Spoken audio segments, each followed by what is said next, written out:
বন্ধুদের সাথে আড্ডা দেওয়ার জন্য যাচ্ছি। ওই নাসিম, কই যাস? নীলা, তুই তুই কখন এলি? আমি আমার ফুপুর বাড়িতে যে কোনো সময় আসতে পারি, তাতে তোর কি? আমার আবার কি হবে? যা বাড়িতে যা। বাড়িতে যাব মানে? আর তুই কোথায় যাবি? আমি একটু বন্ধুদের সাথে আড্ডা দেওয়ার জন্য যাচ্ছি। না না না না, সেটা হবে না। তুই আড্ডা দিতে গেলে আমি বাড়িতে একা একা বোর হব। তোকে আমার সাথে নিয়ে যাব। ইয়ে, আচ্ছা যা, কিন্তু তাড়াতাড়ি আসবি। আচ্ছা ঠিক আছে। যে আমি চলে যেতে লাগলাম, অমনি পেছন থেকে কিছু একটা শব্দ হলো এবং নীলা চিৎকার দিতে থাকলো। তারপর আমি দৌড়ে নীলার কাছে গেলাম। নীলা, কি হয়েছে? কিছু হয়নি, ওই বাড়ি গিয়ে পা একটু ব্যথা পেয়েছি। এই, কান্না করছিস কেন? এই কথা বলার পর নীলা আরো জোরে জোরে কাঁদতে লাগলো। আরে থাম থাম, কি হয়েছে একটু বল, রাস্তার লোক সব দেখছে। আসলে আমি তো হাঁটতে পারছি না, তাহলে তোদের বাড়িতে যাব কি করে? সে আমি জানবো কিভাবে? আমি বন্ধুদের সাথে আড্ডা দিতে যাচ্ছি। লিভ। একটা কাজ কর না, কি কাজ? আমাকে কোলে করে নিয়ে একটু দিয়ে আয় না তোদের বাড়িতে। তুই কি পাগল হলি নাকি? তোর মতো আটার বস্তাকে আমি কোলে নিয়ে বাড়িতে দিয়ে আসবো? লিভ। কি? আমি আটার বস্তা? এই এই, কান্না থামা, রাস্তার লোক দেখছে। কান্না থামাবো না তুই যতক্ষণ না আমাকে কোলে নিয়ে তোর বাড়িতে নিয়ে যাবি। আমার আর কি করার, মান সম্মানের ভয়ে নিলাম কোলে তুলে। এরপর বাড়ির দিকে হাঁটা শুরু করলাম। হাঁটতে হাঁটতে দেখি নীলা আমার দিকে তাকাচ্ছে আর হাসছে। আমি আর ওসব মাথায় না নিয়ে বাড়িতে চলে এলাম। ফুপি, কেমন আছো? এই তো ভালো। তা তুই কখন এলি? এই তো ফুপি, এখন আসলাম। আর পথে তোমার ছেলের সাথে দেখা হয়ে গেল, তাই তোমার ছেলেকেও ধরে এনেছি। আচ্ছা, ভালো করেছিস। তা আয়, এখন ভিতরে আয়। জি ফুপি। আর আমি বেচারা নীলা যাওয়ার দিকে তাকিয়ে থাকলাম, কারণ নীলা একটু আগে হাঁটতে পারছিল না। আর এখন দেখছি নীলা দৌড়ে চলে গেল রুমে। আমিও ভেতরে ঢুকে নীলার রুমে গেলাম, দেখতে যে ব্যাপারটা কি। কিরে, কেমন দিলাম? তোর পায়ে তাহলে কিছু হয়নি? আরে মিয়া, তোর কোলে ওঠার জন্যই তো এত কিছু করলাম। সলি পেতনি, জানিস তোকে কোলে নিতে গিয়ে আমার কত কষ্ট হয়েছে? কি? আমি পেতনি? দাঁড়া, তোর কি হাল করি তুই দেখ শুধু। বলেই নীলা আমার দিকে রাগী লুক নিয়ে আসতে থাকলো। আমি দিলাম এক তোর, সোজা বন্ধুদের এখানে চলে আসলাম। কিছুক্ষণ আড্ডা দেওয়ার পরে ফোনটা বাজতে থাকলো। আমি ফোনটা হাতে নিয়ে দেখি মা ফোন করেছে। হ্যালো মা, কিছু কি বলবে? তোর কি কোনো আক্কেল জ্ঞান আছে? কেন মা, কিছু কি হয়েছে? নীলা বাড়িতে একা রয়েছে, আর তুই কোথায় ঘুরে বেড়াচ্ছিস? হ্যাঁ, মা, আমি একটু বন্ধুদের সাথে আড্ডা দিচ্ছিলাম। তোর আর আড্ডা দিতে হবে না, তুই তাড়াতাড়ি বাড়িতে আয়। বলেই ফোনটা কেটে দিল। আমার আর কি করার, বাড়িতে গেলাম। কিছুক্ষণ পর দরজাটা কেউ একজন খুললো। আমি তো হা হয়ে গেলাম। এ আমি কি দেখছি? মানুষ নাকি কোনো এক পরী? কি দেখছিস সাগরে? পরী দেখছি? থুকু, পেতনি দেখছি। মানে? মানে এত ময়দা মেখেছিস কেন? খবরদার, আমার মেকআপকে ময়দা বলবি না, তাহলে কিন্তু। তাহলে কিন্তু কি? হ্যাঁ, 1000বার বলবো। তুই কি করবি? ফুপি, ফুপি! এই এই, কি করছিস কি? থাম থাম। নীলা আমার হাতে কামড় দিয়ে বলল, আর কোনো দিন বলবি ময়দা মাখার কথা? 100বার বলবো, 1000বার বলবো। ময়দা মেখেছিস আবার বলতে গেলেই দোষ। পেতনি একটা। কিছু বললি? কই কিছু না তো। তাহলে ঠিক আছে, খবরদার, আমাকে কিন্তু মনে মনে গালি দিবি না, বুঝতে পারলি? হ্যাঁ আপু, বুঝলাম। তাহলে এবার ঘরে যাই। বলেই ঘরে ঢুকে চলে যেতে লাগলাম। অমনি পেছন থেকে নীলা কলার চেপে ধরে বলল, ওই নাসিম, কই যাস? ঘরে যাচ্ছি, একটু ঘুমোবো। ঘুমাবি মানে? ঘুমাবো মানে ঘুমোবো, কানে কি কম শুনিস নাকি? এই, এখন ঘুমোতে পারবি না। কেন? কারণ তুই এখন আমাকে নিয়ে ঘুরতে যাবি। এ পেতনির শখ কত! আমি তোকে নিয়ে ঘুরতে যেতে পারবো না। বলেই ওখান থেকে চলে আসলাম। এসে একটু শুয়ে পড়লাম, চোখে ঘুম ঘুম ভাব। আর অমনি মা এসে ডাকা শুরু করে দিল। ওই নাসিম, নাসিম! হ্যাঁ মা, কিছু কি বলবে? তুই নীলাকে কি বলেছিস? কই, আমি তো কিছু বলিনি। তুই নাকি ওকে বলেছিস পেতনি কালি শুধু আটা ময়দা মাখে। না, মানে আসলে তাক, আর মানে মানে করতে হবে না। তুই এখন মিলাকে নিয়ে ঘুরতে যা। কিন্তু মা। কোনো কিন্তু না, তুই এখন নীলাকে নিয়ে ঘুরতে যাবি, বাস। এখন আর আমার কি করার? পেতনিটাকে নিয়ে ঘুরতে বের হলাম। রাস্তা দিয়ে হাঁটছি, কেউ কোনো কথা বলছি না। হঠাৎ নীলা বলে উঠল, আচ্ছা নাসিম, তুই তো খুব ভালো গল্প লিখিস। তো কি হয়েছে? আমাকে নিয়ে একটা গল্প বা কবিতা লিখে দিবি? আমার খেয়ে দিয়ে কাজ নেই তো যে তোর মতো পেতনিকে নিয়ে গল্প লিখবো। আচ্ছা নাসিম, তুই আমার সাথে এমন করিস কেন? আমি কি দেখতে এতই খারাপ? তুই দেখতে একদম শাকচুন্নির মতো। কি? আমি শাকচুন্নির মতো? যা, তোর সাথে আর কোথাও যাব না। এই নীলা, কোথায় যাচ্ছিস? দাঁড়া বলছি, দাঁড়া। নীলা কোনো কথা না বলে চলে যেতে লাগলো, আর আমি ওর পেছন পেছনে দৌড়তে লাগলাম। নীলা হাঁটতে হাঁটতে একটা নির্জন স্থানে চলে গেল। মামা, মাল একটা পাইছি। তোদের বাড়িতে কি মা বোন নেই? হ্যাঁ, রাস্তায় মেয়ে দেখলেই শুধু খারাপ কথা বলিস। মা বোন সকলেই আছে, কিন্তু বউ নেই। আসো না, একটু বড় বউ খেলি।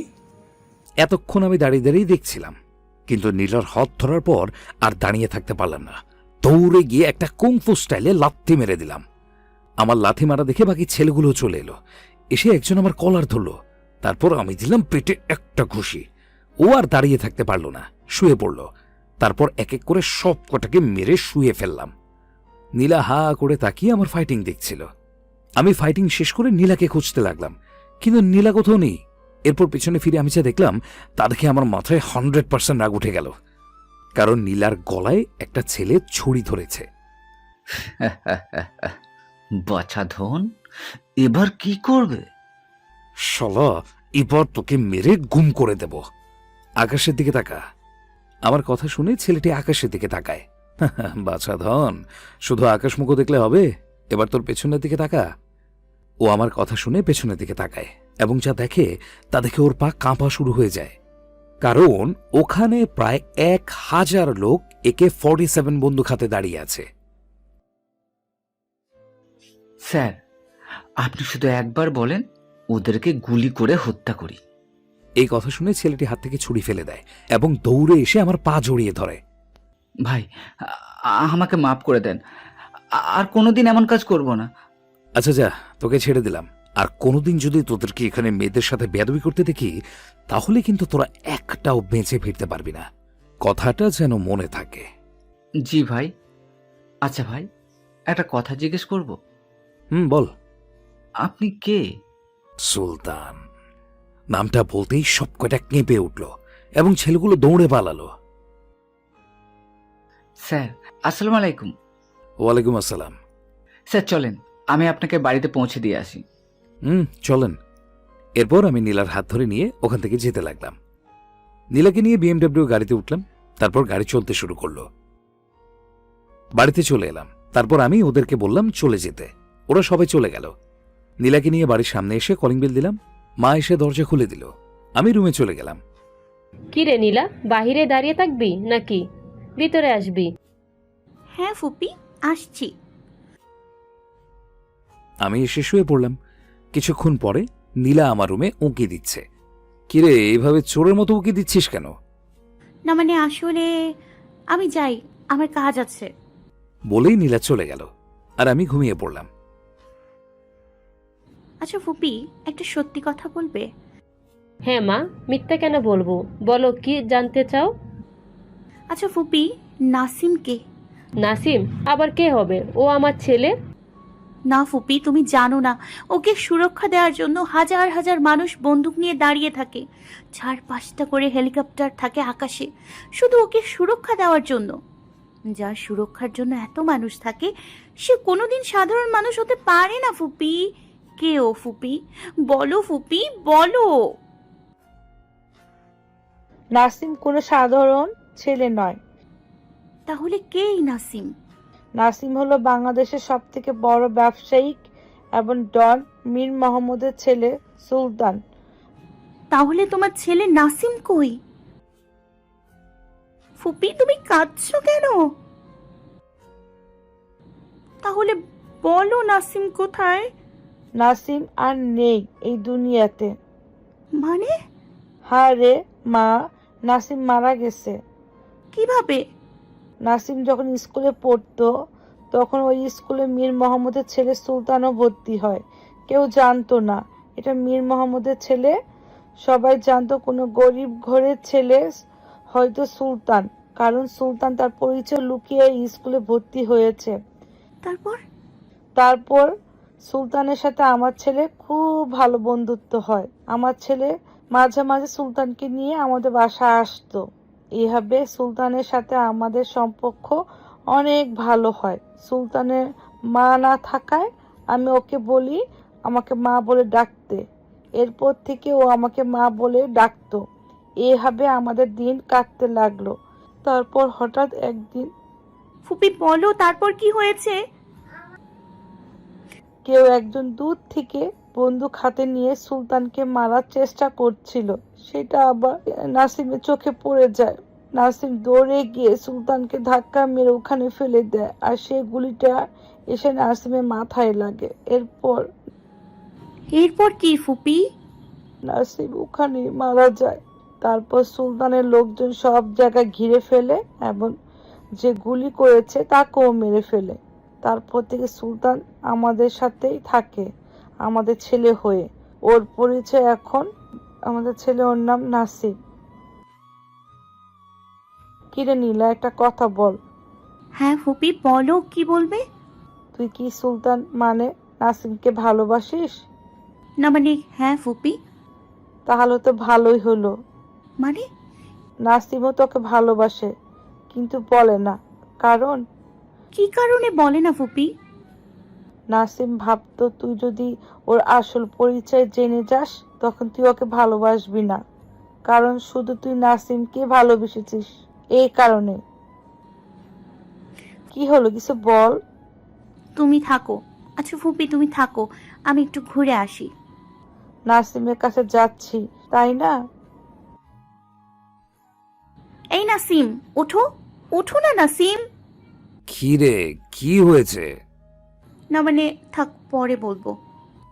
আমার সাথের ঘুম ভেঙে দিয়ে বলছিস পরে বলবো? তা হবে না, যা বলার এখনই বল। না মানে আসলে মানে কি আসলে মানে মানে করছিস? যা বলার তাড়াতাড়ি বল। আমি তোমাকে এই নীলা, আব্বু ফোন দিয়েছে, আব্বুর সাথে কথা বলে তোর কথা শুনছি। ওকে। হ্যালো আব্বু, কেমন আছো? ফোনের ওপাশ থেকে যা বলল তা শুনে আমার পা থেকে মাটি সরে গেল। কারণ আমার আব্বু মীর মোহাম্মদ খুব অসুস্থ, আমাকে তাড়াতাড়ি ঢাকা যেতে হবে। আমি ফোনটা রেখে দিয়ে নীলাকে বললাম, এই নীলা, আমাকে ইমার্জেন্সি ঢাকা যেতে হবে, মাকে বলে দিস। নীলা কিছু বলতে যাবে তার আগে আমি ওখান থেকে চলে আসলাম। এসে দেখি হেলিকপ্টার এসেছে, আগে থেকে আমার জন্য অপেক্ষা করছে। স্যার, আপনি তাড়াতাড়ি হেলিকপ্টারে উঠুন। আমিও লোকটির কথা মতো হেলিকপ্টারে উঠলাম। তারপর হেলিকপ্টার ঢাকার উদ্দেশ্যে রওনা হলো। কিছুক্ষণ পরে ঢাকা শহরে চলে এলাম। তারপর একটা বড় বিল্ডিংয়ে হেলিকপ্টারটি ল্যান্ড করলো। হ্যালো মিস্টার সুলতান, ওয়েলকাম। আব্বু কোথায়? তোমার আব্বু এখন নিচের রুমে বিশ্রাম করছে। তাহলে চলুন। আপনি আমার সাথে সাথে আসুন। ওকে। তারপর আমরা আব্বুর রুমে প্রবেশ করলাম। আব্বু আমাকে দেখিয়ে উঠে বসতে চেষ্টা করলো, কিন্তু পারল না।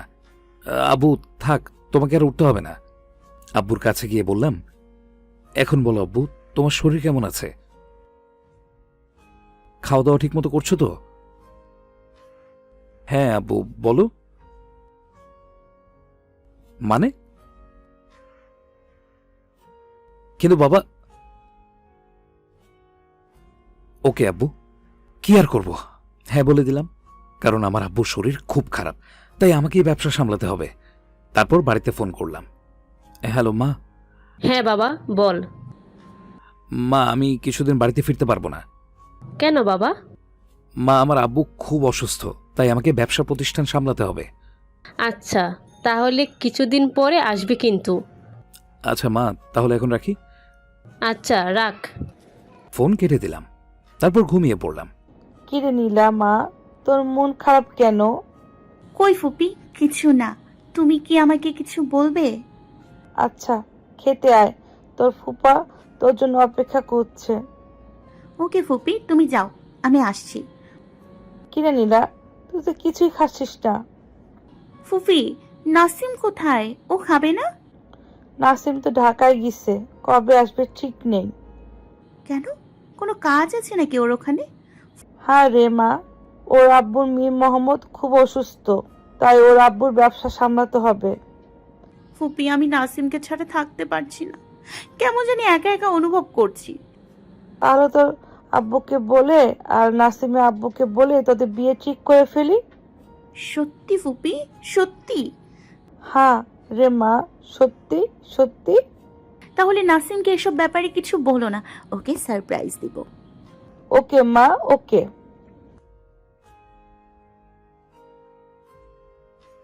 ওদিকে আমি শুয়ে আছি। স্যার আসতে পারি? হ্যাঁ অবশ্যই, আসুন ভেতরে। স্যার, আপনার আব্বু মীর মোহাম্মদ স্যার আপনাকে ডেকেছেন তার রুমে। ওকে, তুমি যাও, আমি আসছি। ওকে স্যার, তাড়াতাড়ি আসেন। এরপর আমি আব্বু রুমের সামনে দাঁড়িয়ে বললাম, আব্বু আসতে পারি? আমি ভেতরে যেতে যেতে বললাম, আব্বু কিছু কি বলবে? তাহলে বলো কি বলবে। কবে? কিন্তু আব্বু আমি তো একজনকে আমি আর কিছু না বলে ওখান থেকে চলে আসলাম। তারপর নীলার কথা ভাবতে ভাবতে একটা চিঠি লিখলাম। প্রিয় নীলা, আমি যেদিন তোমাকে প্রথম দেখেছিলাম সেদিন থেকেই আমি শুধু চেয়েছি তোমায়, কিন্তু কখনো বলতে পারিনি, হয়তো আর কখনো বলাও হবে না, কারণ আমার আব্বু মীর মোহাম্মদ আমার জন্য মেয়ে দেখেছে। 2 দিন পরে আমাদের বিয়ে। আর হয়তো তোমার সাথে খুনসুটি করতে পারবো না, আর হয়তো তোমার হাত ধরে ঘুরতে পারবো না, আর এই চিঠিটাও হয়তো তোমাকে পাঠাতে পারবো না, তবুও আমি তোমাকে ভালোবাসি। আমি শুধু চেয়েছি তোমায়। ইতি, তোমার নাসিম। চিঠিটা লিখতে লিখতে কখন যে চোখে পানি চলে এলো বুঝতেই পারিনি। চোখের পানি মুছে শুয়ে পড়লাম। সকালে ঘুম থেকে উঠে দেখি নীলা আমার ঘরে। কিরে নীলা, তুই কখন এলি? বাবা, তোর বিয়েটা আমরা না আসলে কে আসবে শুনি? নীলার কথা শুনে আমার চোখে পানি চলে আসলো। আমি কোনো রকমে নীলার থেকে চোখের পানি লুকিয়ে রাখলাম। তারপর বললাম, নীলা তোর সাথে আর কে কে এসেছে? ও, তাহলে তো ভালোই করেছিস।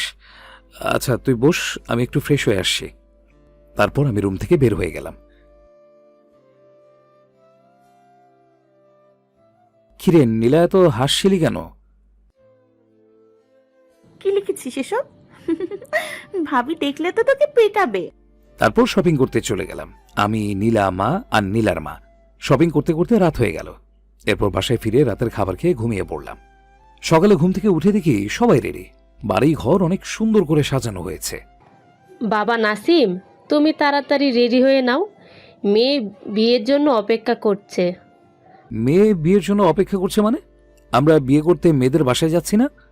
না রে বাবা, মেয়ে রেডি হয়ে এখানেই এসেছে, আর বিয়ে এখানেই হবে। ও আচ্ছা, তাহলে ঠিক আছে। এরপর আমি রেডি হয়ে নিচে চলে গেলাম বিয়ে করতে। দেখি সবাই আছে এখানে। তারপর মা আমাকে নিয়ে মেয়ের পাশে বসিয়ে দিলেন। আমি মেয়ের দিকে তাকাতেই পুরো শক খেলাম, কারণ মেয়েটি আর কেউ নয়, সে হলো নীলা। আরে নীলা, তুই? হ্যাঁ আমি।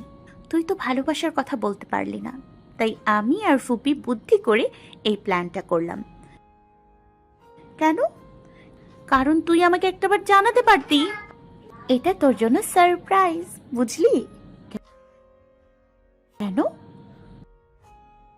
তোকে হারিয়ে ফেলার ভয়। আচ্ছা হয়েছে, এবার বাদ দে। তারপর কাজেই আমাদের বিয়ে পড়ালো। বিয়ে শেষে সবাই বউকে নিয়ে ব্যস্ত, আমার কথা কেউ ভাবছেই না। তাই আমি ছাদে চলে গেলাম, একটা সিগারেট ধরিয়ে খাচ্ছি। ঠিক তখনই একটা ফোন কল আসলো। হ্যালো মিস্টার সুলতান। কে কে বলছেন? আমি কে সেটা তুমি পরে জানতে পারবে, আগে তোমার বউকে তো বাঁচাও। মানে তোমার বউ নীলাকে আমরা কিডন্যাপ করেছি। আমি বিশ্বাস করি না, কারণ আমি এইমাত্র নীলাকে নিচে রেখে আসলাম। বিশ্বাস না হলে তুমি নিচে গিয়ে দেখে আসো, বলেই ফোনটা কেটে দিল। আমি দৌড়ে নিচে গেলাম। নিচে গিয়ে মাকে দেখতে পেলাম। তারপর মাকে জিজ্ঞেস করলাম, মা নীলা কোথায়? কিরে, বিয়ে হতে না হতে বইয়ের পিছনে লেগে গেলি? মা, এখন ইয়ার্কি মারার সময় নয়। তাহলে তাহলে কি হয়েছে বল? মা, আমার কাছে কেউ একজন ফোন দিয়েছিল, বলল তারা নাকি নীলাকে কিডন্যাপ করেছে। কি? এ হতে পারে না। কিছুক্ষণ আগে নীলাকে ঘরে রেখে আসলাম, আর এর মধ্যে কিডন্যাপ হয়ে গেল? তারপর আমি আর মা সারা বাড়ি তন্ন তন্ন করে খুঁজেও নীলাকে বাসাতে পেলাম না, তাই দৌড়ে ছাদে গিয়ে আবার ওই নাম্বারে ফোন দিলাম। কি মিস্টার সুলতান, এবার বিশ্বাস হলো? নীলাকে কোথায় রেখেছেন? আরে রিল্যাক্স মিস্টার সুলতান, তোমার ফোনে ঠিকানা মেসেজ করে দিয়েছি, ওই ঠিকানা অনুযায়ী চলে এসো। আর খবরদার, কাউকে সঙ্গে করে আনবে না, তুমি একা আসবে এখানে। এরপর লোকটি ফোন কেটে দেয়। তারপর আমি মেসেজের ঠিকানা অনুযায়ী পৌঁছে গেলাম একটা ভাঙা বাড়িতে। পৌঁছতেই দেখি নীলাকে একটা চেয়ারে বসিয়ে বেঁধে রেখেছে। নাসিম, আমাকে বাঁচাও, এরা আমাকে মেরে ফেলবে। এরপর আমি নীলার দিকে এগুচ্ছি, আর দুইটা ছেলে এসে আমার কলার ধরল। আমি পাশে থাকা লাঠি নিয়ে দিলাম কয়েকটা ঘা। এতেই দুটো ছেলে শুয়ে পড়ল। এটা দেখে আরো কয়েকটা ছেলে দৌড়ে আসলো। একজন আমায় ঘুষি মারতে যাবে, অমনি আমি ওর হাত ধরে পেটে কয়েকটা ঘুষি মেরে দিলাম, আর একজনকে লাথি মারলাম। তারপর আরো একজন দৌড়ে আসলো। আমি পাশে থাকা দেয়ালে এক পা দিয়ে ঘুরে গিয়ে কুংফু স্টাইলে লাথি মারলাম। এগুলো দেখে একটা ছেলে ছাড়া সবাই পালিয়ে গেল। আমি দৌড়ে গিয়ে যে মারতে যাব, অমনি ছেলেটি বলে উঠল, দুলাভাই, মারবেন না, প্লিজ মারবেন না। আমি ছেলেটির মুখ থেকে দুলাভাই শব্দ শুনে মারতে গিয়ে থেমে গেলাম। দুলাভাই মানে? হ্যালো দুলাভাই, আমি বাপ্পি, নীলার চাচাতো ভাই। আসলে নীলা আপু আর আমি মিলে এই প্ল্যানটা করেছিলাম, যাতে তোমাকে একটু ভয় পাইয়ে দিই। কিন্তু তুমি তো দেখি সত্যি সত্যি মায়ের দিয়ে একদম সব প্ল্যান নষ্ট করে দিলে। এভাবে কেউ কাউকে মারে? আসলে সরি শালাবাবু, আমি ভেবেছিলাম সত্যি তোমরা কিডন্যাপ করেছো, তাই রেখে গিয়ে একটু একটু মেরেছি। এই সরি। আচ্ছা দুলাভাই, একটা কথা বলবো? হ্যাঁ বলো। আমরা এতগুলো ছেলে তোমার সাথে মারামারি করে পারলাম না, আর তুমি একা হয়ে এতগুলো ছেলেকে কি করে মারলে? সেটা না হয় আরেকদিন বলবো। ওকে দুলাভাই। এরপর নীলাকে নিয়ে বাসায় যাচ্ছি, আর বাপ্পি গাড়ি ড্রাইভ করছে। কিছুক্ষণ পরে আমি নীলার কানে গিয়ে বললাম, আজকে বাসায় চলো, রাতে তোমার মজা করা বোঝাচ্ছি। কি বললি তুই? তোকে আমি ছাড়বো না। আমি সুযোগ বুঝে দিয়ে দিলাম এক কিস।